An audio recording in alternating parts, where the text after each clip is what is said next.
कल्याण डोंबिवली महापालिका क्षेत्रातील MMRDAच्या महत्त्वाकांक्षी रिंग रोड प्रकल्पाला आता विरोधाची धार चढू लागली आहे। डोंबिवली ते मोठा गाव ते दुर्गाडी दरम्यान सुरू असलेल्या या प्रकल्पात बाधित झालेल्या जमीन मालकांना 6 वर्ष उलटूनही अद्याप रोख मोबदला मिळालेला नाही।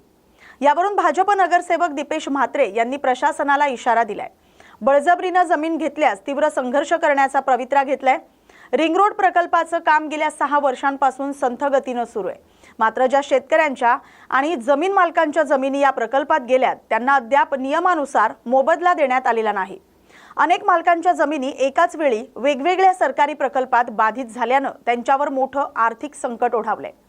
महापालिकेने योग्य भावाने आणि रोख स्वरूपात मोबदला द्यावा अशी मागणी आता जोर धरू लागली आहे। गेले 6 वर्ष झाली रिंग रोडच्या मोठा गाव टू APMC मार्केट या रिंग रोडचं काम सुरू आहे आणि या जमीन अधिग्रहण महापालिकेकडून सुरू होतं। आज त्याची सुनावणी लागली होती आणि आम्ही आज सगळे शेतकरी इथे जमलो होतो। शेतकऱ्यांना योग्य मोबदला मिळावा, कॅश कॉम्पन्सेशन मिळावं, रोख स्वरूपात मोबदला मिळावा याच्यासाठी आमची ठाम मागणी आहे। ती मागणी आज आम्ही प्रशासनाकडे मांडलेली आहे। कुठलाही शेतकरी विकासाच्या आड येणार नाही। सगळे शेतकरी विकासाला अनुसरूनच त्यांच्या जमिनी द्यायला तयार आहेत। पण आमच्या जर जमिनी कवडीमोल भावाने महापालिका घेणार असेल आणि आम्हाला योग्य मोबदला देणार नसेल तर शेतकऱ्यांचा या सगळ्या जमीन अधिग्रहणाला विरोध राहील। माझी प्रशासनाला विनंती आहे की आम्ही आमच्या जमिनी हक्काच्या जमिनी आम्ही एवढी वर्ष जपून ठेवलेल्या जमिनी जर प्रशासनाला आमच्या या विकास कामासाठी द्यायला तयार आहे तर प्रशासनाने आम्हाला याच्या मोबदल्यामध्ये आमचा योग्य मोबदला जो सरकारी नियमानुसार आहे, आम्ही कुठल्याही नियमाच्या बाहेर जाऊन मागत नाही, आम्ही नियमानुसार जो मोबदला आहे तो आम्हाला सरकारने द्यावा याच्यासाठी आम्ही सरकारकडे पाठपुरावा देखील करणार आहे। आणि आज आम्ही प्रशासनाकडे आमची मागणी केलेली आहे। बरेचसे शेतकरी याच्यामध्ये असे आहेत जे 100% भूमिहीन होणार आहेत, ज्यांची 1 गुंठाही जमीन उरणार नाहीये, त्यांना तर 100% कॅश कॉम्पन्सेशन मिळालं पाहिजे अशी आमची मागणी आहे। आणि काही ठिकाणी तर कॉन्ट्रॅक्टरनी जबरदस्ती त्यांच्या जमिनीमध्ये जमीन ताब्यात न घेता भराव केला होता। त्यांच्यावरती आम्ही FIR करण्यासाठी पोलीस स्टेशनला देखील गेलो होतो। तर ही अशी जबरदस्ती केली तर ह्याच्यातनं मार्ग निघणार नाही अशी प्रशासनाला आमची विनंती आहे। आणि या रिंग रोड झाल्यामुळे कल्याण डोंबिवली महानगरपालिकेमध्ये भरमसाठ विकास होणार आहे आणि ते विकासाचा मोबदला देखील महापालिकेला मिळेल। ते शेतकऱ्यांना योग्य मोबदला मिळावा याच्यासाठी आता आयुक्तांबरोबर एक बैठक तातडीने लावावी अशी आम्ही विनंती केलेली आहे आणि शेतकऱ्यांवरती जोर जबरदस्ती करू नये अशी देखील प्रशासनाला विनंती केली। सरकारच्या धोरणानुसार एखाद्या शेतकऱ्याला प्रकल्पासाठी एकदाच जमीन घेऊ शकता। आता इथे तर असे शेतकरी आहेत ज्यांची प्रकल्प 5-5 प्रकल्पामध्ये एकाच शेतकऱ्याची जमीन गेली आहे, तर त्या शेतकऱ्यांवर अन्याय नाही आहे का? तर आमची प्रशासनाला मागणी आहे की एका शेतकऱ्याची एकदाच त्याला म्हणजे DFCCL मध्ये पण त्यांची जमीन गेली, रिंग रोड मध्ये पण त्यांची जमीन गेली, मोठा गाव मानकुली ब्रिज मध्ये पण त्यांची जमीन गेली, अशा 4-4 प्रकल्पांमध्ये एकाच शेतकऱ्याची जमीन जात असेल तर शेतकऱ्यांवर अन्याय आहे ना।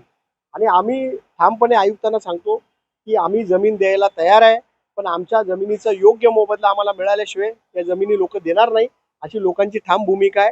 आणि येत्या भविष्यातल्या बैठकीमध्ये आयुक्तांसमोर आम्ही ती भूमिका मांडणार आहोत। भूमिहीन होणाऱ्या शेतकऱ्यांना तरी कॅश कॉम्पन्सेशन द्या, बाकीच्या शेतकऱ्यांना पण 4 पट TDR ला पण आम्हाला त्यांनी नकार दिला आणि शेतकऱ्यांवर अन्याय ना। आज शेतकऱ्याच्या जमिनीची किंमत 50 लाख रुपये गुंठा आहे, त्याला तुम्ही 20 लाख रुपये देणार असेल तर तो शेतकरी घेईल कसा? म्हणून आमची विनंती आहे की सर्व शेतकऱ्यांना कॅश कॉम्पन्सेशन देण्यात यावं ही आमची विनंती आहे।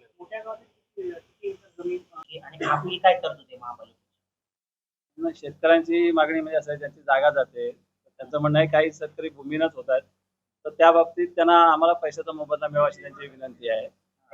पण पैशाचा मोबदला देण्याबाबत तरतूद नाही आणि महापालिकेची तशी आर्थिक परिस्थिती पण नाही आहे। त्यामुळे आम्ही आमचं म्हणणं आहे की आपण डबल TDR आहे जो आम्ही तुम्हाला लगेच देऊ। आम्ही त्यांना ॲग्रीमेंटचा फॉर्मॅट पण आणलेला आहे, तो आम्ही त्यांना आताच तिथे देतो, त्यांनी प्रत्यक्ष सहाय्य करून द्यावे जेणेकरून आम्ही तो 7-8 दिवसात कारवाई करून DRC सर्टिफिकेट त्यांना देऊ, जेणेकरून त्यांना मोबदला मिळेल, लवकरात लवकर मोबदला मिळेल ही आमची भूमिका आहे त्याच्यामध्ये आणि रस्ता आपला विकसित होण्यात मदत होईल। टोटल 20 लोक आहेत, 20 लोकांची जवळजवळ 9 एकर जमीन जाते। काय मागणी? मागणी आमची पैशाच्या स्वरूपात आहे।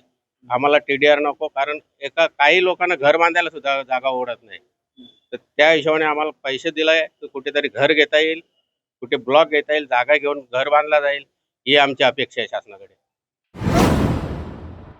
स्वतःला आध्यात्मिक मार्गदर्शक म्हणवून घेणाऱ्या अशोक खरातच्या अडचणीत आता आणखीन वाढ झाली।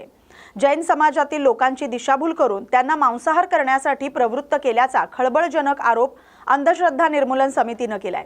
धर्माच्या नावाखाली भ्रामक तर्क मांडून लोकांच्या श्रद्धेशी खेळ सुरू असल्याचा दावा आता समोर येतोय।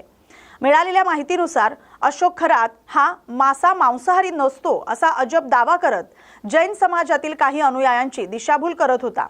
मंदिरात माशा असतात, मग मासे खाण्यात काय गैर असं तर्क लावून तो लोकांना मासे खाण्यास उद्युक्त करत असल्याचा आरोप अन्निसनं केलाय। जैन धर्मात अहिंसा आणि जीवहिंसेला पूर्णपणे मज्जाव असताना अशा प्रकारचे चुकीचे मार्गदर्शन करणं हा श्रद्धेचा गैरवापर असल्याचं कार्यकर्त्यांचं म्हणणं आहे। या प्रकारची सखोल चौकशी झाली पाहिजे आणि त्यानंतर खरातवर कठोर कायदेशीर कारवाई करण्याची मागणी आता जोर धरू लागली आहे। आपण हे सगळे मुद्दे देखील उपस्थित केलेले होते, यासाठी समोर काही गोपनीय माहिती दिलेली होती, त्या अनुषंगाने काय तपास व्हावा असं आपल्याला वाटतं? बोंधू खरात याला आज न्यायालयीन कोठडी मिळालेली आहे। भारतीय दंडविधान संहितेच्या मध्ये ते पूर्वी कलम होतं की त्याला 14-15 दिवसाची न्यायालयीन कस्टडी मिळायची होती, पण नवीन BNNS कायद्यामध्ये एका गुन्ह्यामध्ये 60 ते 90 दिवसाची पोलीस कस्टडी मिळू शकते। तरी न्यायालयाचा आपण आदर करतो। त्याला जरी आज न्यायालयीन कोठडीमध्ये जरी पाठवलं असलं तरी दुसऱ्या गुन्ह्यामध्ये त्याला आता उद्या पोलीस कोठडी मिळेल अशी आमची अपेक्षा आहे।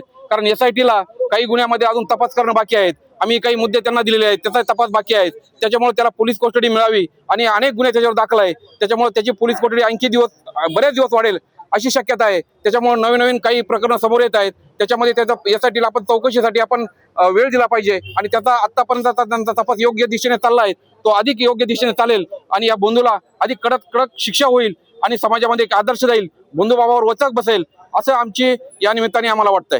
एक नवा मुद्दा देखील उपस्थित झालेला आहे। SITच्या चौकशीमध्ये काही माहिती समोर आली, त्या वनस्पती आहे असं सांगून तो अनेकांना फसवत होता।